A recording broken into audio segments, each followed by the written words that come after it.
Tired on conflicting advice on Performance Max? In this video, I'm cutting through the noise with hard data from thousands of businesses. Join me as I bust 5 dangerous myths that might be holding back your Performance Max potential. I then reveal 5 optimization tips extracted from a massive study of 9,000 businesses with monthly Google Ads budget ranging from $1,000 to $5 million. Hey everyone, I'm Andrey. I'm a founder of the PPC consultancy Andrey Marketing, where I help e-commerce businesses manage their Google Ads accounts, optimize them, and position them for growth. If you need any help with your Google Ads, reach out and I'll be more than happy to take a look over your Google Ads account to see how I could possibly help and even work together. Let's start with busting some myths about Pmax that are holding back your Pmax potential. The Performance Max reported ROAS can be misleading. In fact, it's often inflated. Why? Pmax has a tendency to focus on already warm traffic, users already close to making a purchase. This means it may take credit for conversions that were actually influenced by other marketing efforts. Think of it this way. Imagine you've been nurturing a lead for weeks with email marketing and social media ads. Just as they're about to buy, they see a Pmax ad and click it. Pmax gets the credit, even though your other channels did the heavy lifting. So what's the solution? Don't rely only on Pmax's ROAS to evaluate its true effectiveness. Instead, treat it as a diagnostic tool to identify areas for improvement. To get a complete picture of your performance, focus on these metrics. MAR stands for Marketing Efficiency Ratio. This measures the overall return on your marketing investment across all channels and calculated by dividing the overall store revenue to actual ad spend. I know MAR is not the ideal metric, but it's better than ROAS from Pmax alone. Because Pmax focuses mostly on warm traffic, it can leave a gap in your marketing strategy, prospecting. Without actively reaching new audiences and introducing them to your brand, you'll limit your growth potential. Performance Max alone won't fill the top of your funnel. To achieve sustainable growth, complement your Pmax campaigns with strategies that target cold audiences. The good thing is that you can do it inside Google Ads. Here are the 2 options. Standard shopping campaigns. These campaigns excel at reaching users actively searching for products like yours. They cast a wider net than Pmax. YouTube ads with demand gen campaigns. Demand gen campaigns are like a version of the meta ads for Google. Exclude past purchasers to focus on new customer acquisition. Myth 3. The set it and forget it myth. Google makes Pmax campaigns seem easy to manage because they use automatic features, but don't think you can just set it and forget it. Pmax isn't a magic solution that works on its own. To get the best results, you need to actively monitor, analyze, and optimize. Here's your Pmax optimization checklist. Firstly, analyze spend and channels. Unfortunately, the Pmax user interface lacks adequate tools for this analysis. Because of this, advertisers have created their own scripts to track performance better. 2 particularly useful scripts are Pmax Insights by Michael Rhodes and Brand Traffic Analyzer by SMAC, Smarter E-commerce.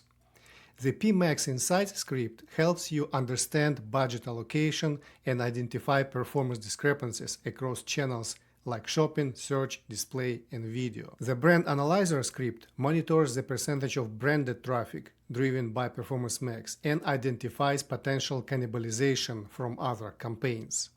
These scripts are free to use. To help you get started, I've created an easy-to-follow guide. This guide shows you how to set up and use each script step by step.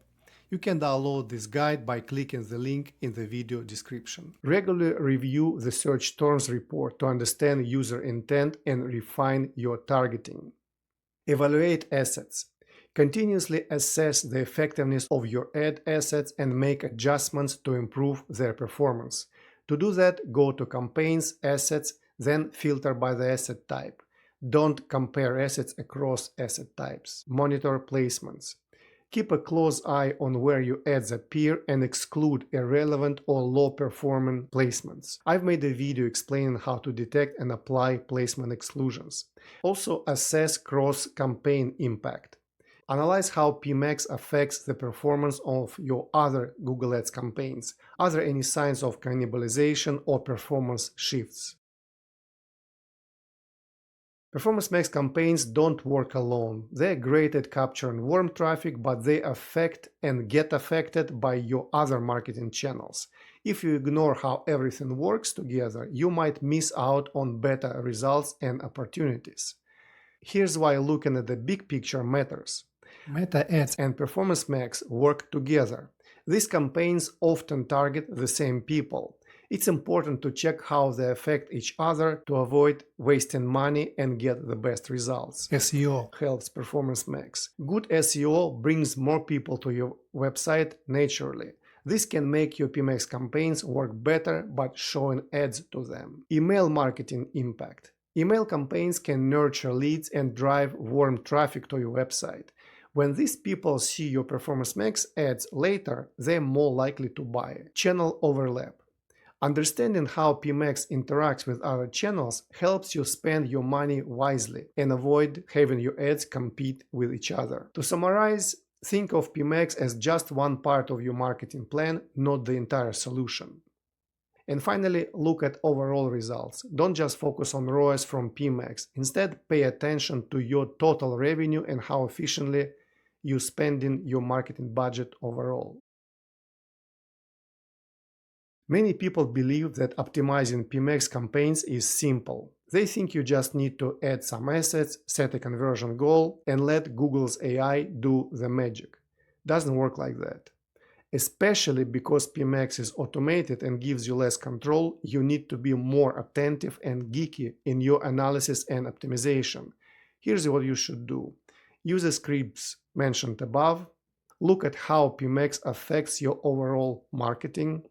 Check your back-end data regularly and go beyond just Google Ads interface. Apply this proactive approach and great results will come. Now let's look at more practical optimization tips. The tips are based on findings from a recent optimizer study which analyzed around 9,000 brands with monthly Google Ads budget ranging from $1,000 and $5 million.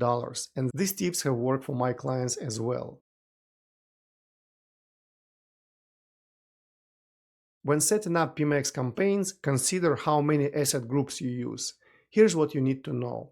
Too many asset groups in one campaign can make it less effective. Instead, try using multiple campaigns with just one or very few asset groups each.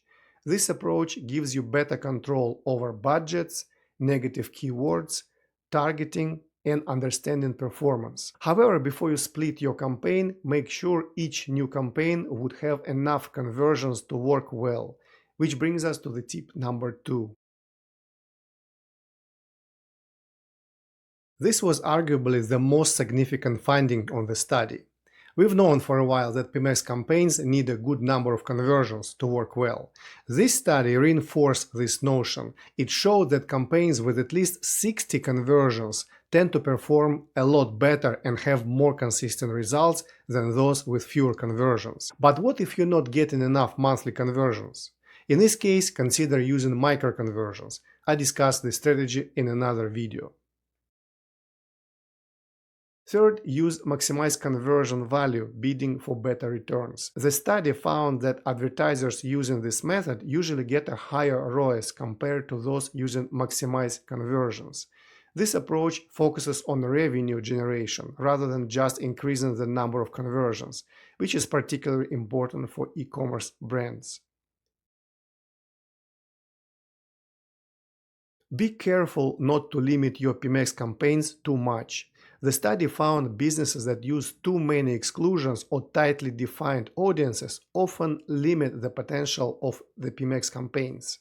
Pmax relies on Google's AI to find the best opportunities across channels, and if you set too many restrictions, it can't explore and find valuable potential customers. By keeping your targeting a little bit broader, you let the campaigns use Google's wide reach to its fullest. Pmax campaigns use various asset types by default to generate diverse ad formats, including shopping, search, video, and display ads. A highly popular strategy called shopping only or feed only Pmax focuses on running Pmax campaigns exclusively for shopping ads because of their high quality. While this approach works great when optimizing efficiency, it can limit scalability. If you're running a campaign with all assets, make sure your assets match your goals. Good quality assets are key to success. This means using relevant ad copy, appropriate images, and engaging videos. Remember, it's not just about having any ads, it's about having the right ads for your specific goals. Here we are, we busted 5 myths and explored 5 practical tips to optimize your Pmax campaigns this year. If you find it valuable, smash those subscribe and bell icons. With any questions on implementing these tips, write a comment to this video or reach out to me using the link in the description.